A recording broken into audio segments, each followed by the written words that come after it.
정우성의 초등학교 6학년 때 키는 182cm였습니다. 중학교 때 키는 184cm였으며 중3 때 재수생이라며 나이를 속이고 햄버거 가게 아르바이트를 하게 되는데요. 정우성을 보러 오는 여학생들로 인해 미친듯이 장사가 잘 됐다고 합니다. 가정 형편이 어려운 잘생긴 재수생 오빠가 일한다는 소문으로 유명했으며 근처 햄버거 가게 사장이 정우성의 가게를 보고는 한숨을 쉬고 돌아갔을 정도였죠. 여담으로 압구정 카페에서도 일을 했었는데 당시 방송국 PD와 연예인들도 정우성을 보러 구경을 정도였다고 합니다.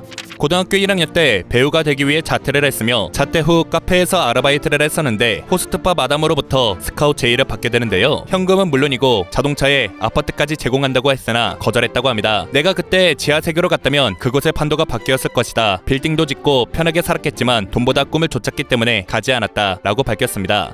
정우성의 실물은 3894배 잘생겼다는 말이 있습니다. 나는 왜 화면빨이 안 받을까 라는 망언을 하기도 했으며 아는 형이 압구정에서 가게를 하는데 새벽에 웬 190 덩치의 개간지가 들어와서 그 자리에서 다리가 풀렸다 라는 이야기가 있는데 알고 보니 정우성이었다는 일화가 있으며 또 다른 일화로 사촌 누나 가게에 정우성이 왔던 적이 있는데 누나가 무심결에 와 진짜 잘생겼다고 말했다. 그런데 갑자기 정우성이 정색하더니 방금 뭐라고 했어요? 라고 물었고 누나는 겁먹은 채 진짜 잘생기셨다고요 라고 답했으며 정우성은 웃으면서 알아요. 2번 듣고 싶었어요 라고 말했습니다.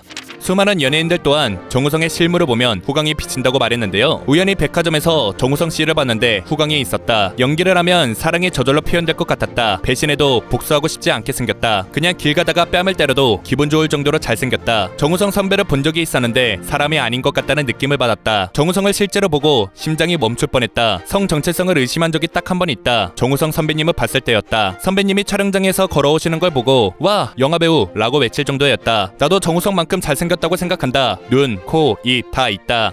연예가 중계 출연 당시 잘생겼다는 말 지겹지 않냐 라는 질문을 받고 짜릿해 늘 새로워 잘생긴 게 최고야 라는 명언을 남겼는데요. 잘생겼다는 말보다 연기 잘한다는 말이 좋다는 질문에 아니요 잘생긴 게 최고야 연기 그까짓 거 대충 하면 돼 라고 답했으며 무도 출연 당시 박명수에게 잘생겨도 안 좋은 점이 있을 거 아니에요 라는 질문에는 없어요 라고 답했습니다. 잘생긴 얼굴 왜 그렇게 쓰세요? 라는 질문에는 과소비 좀 하는 거죠. 써도 이게 안 줄어 라고 답했으며 이거 마시면 나랑 사귀는 거다. 여성에게 실제로 이 대사 사용해본 적 있어요? 라는 질문에는 아니요 없어요. 그런 거 안 해도 괜찮아요 라고 답했습니다. 본인이 잘생겼다는 것은 언제 알았냐? 라는 질문에는 돌 때 알았다 라고 답했습니다. 외모는 그냥 타고나는 것 같다. 아무리 관리해봐야 소용없다. 타고난 건 못 이긴다. 어제도 잘생겼고 내일도 잘생길 예정이고 일기예보로 따지면 변하지 않는 일기예보. 패션에 얼굴이 전부는 아니지만 또 그만한 게 없다. 내가 잘생긴 건 이미 온 국민이 다 아는 사실이다. 그것에 반기를 들면 쿠데타 수준이다. 하늘은 하늘, 바람은 바람, 정우성은 잘생김.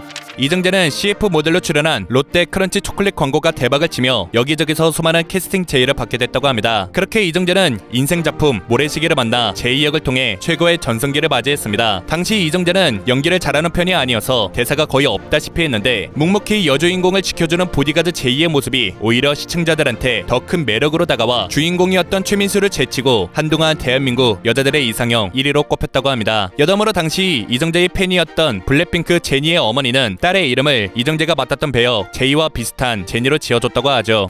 이정재는 신세계 캐스팅 제의가 들어왔을 당시 다른 작품을 준비 중이었다고 합니다. 그러나 최민식이 이정재한테 전화를 걸어 나 최민식인데 오랜만이다. 너 나랑 작품 하나 같이 하자 라고 말하며 이정재를 캐스팅했다고 합니다. 이정재는 작품 하나 때문에 최민식 선배님이 전화하실 줄은 몰랐고 당시 엄청 놀랐다 라고 말하며 시나리오를 읽고 출연을 결정했다고 합니다. 참고로 캐스팅 당시 최민식이 했던 저 말은 너 나하고 일 하나 같이 하자.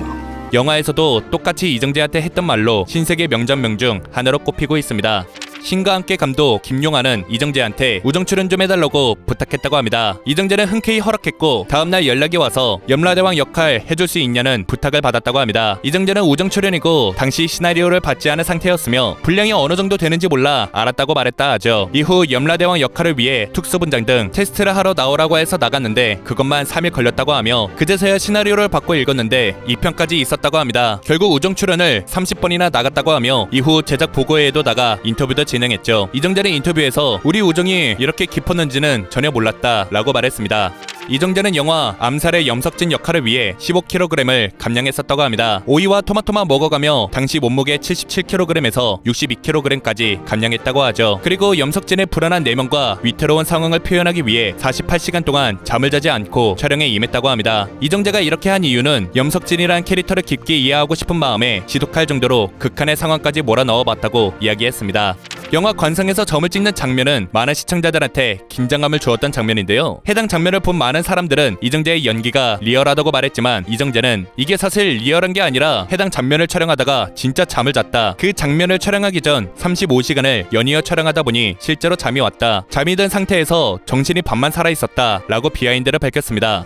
오징어 게임에서 성기훈 역 이정재의 연기를 본 외국인들은 연기를 좀 하는 배우인가? 서민 역할을 전문으로 하는 배우인가? 등으로 생각했다고 하는데요. 이에 대해 이정재의 팬들은 찌질한 역할만 하는 배우가 아니라는 것을 보여주기 위해 이정재의 필모그래픽을 인스타나 페이스북 등 각종 SNS에 업로드하며 보여줬다고 합니다. 이정재는 태어나서 한 번도 경험하지 못한 느낌이었다고 말하며 소감을 전했습니다. 참고로 이정재는 데뷔 때부터 미남 배우로 통했지만 오징어 게임에서는 많이 망가졌는데요. 이에 대해 이정재는 내가 스스로도 오징어가 됐다고 생각한다 라고 말했습니다.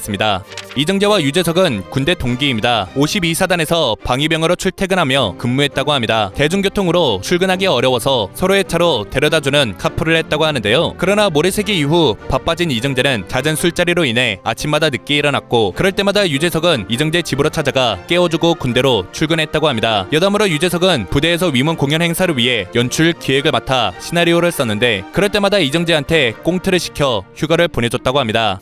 이정재와 정우성은 1999년 영화 태양은 없다에서 만났습니다. 두 배우는 서로 잘 통하여 친구가 됐다고 하며 스케줄이 없는 날에 자주 만났다고 합니다. 또한 목격담과 사진이 많아 첨담동 부부라고 불리게 됐죠. 참고로 서로 친한 사이인데도 불구하고 서로 말을 놓지 않는데요. 이유는 친구 사이지만 존중의 기본은 언어라고 생각해 말을 놓지 않는 것이라고 합니다.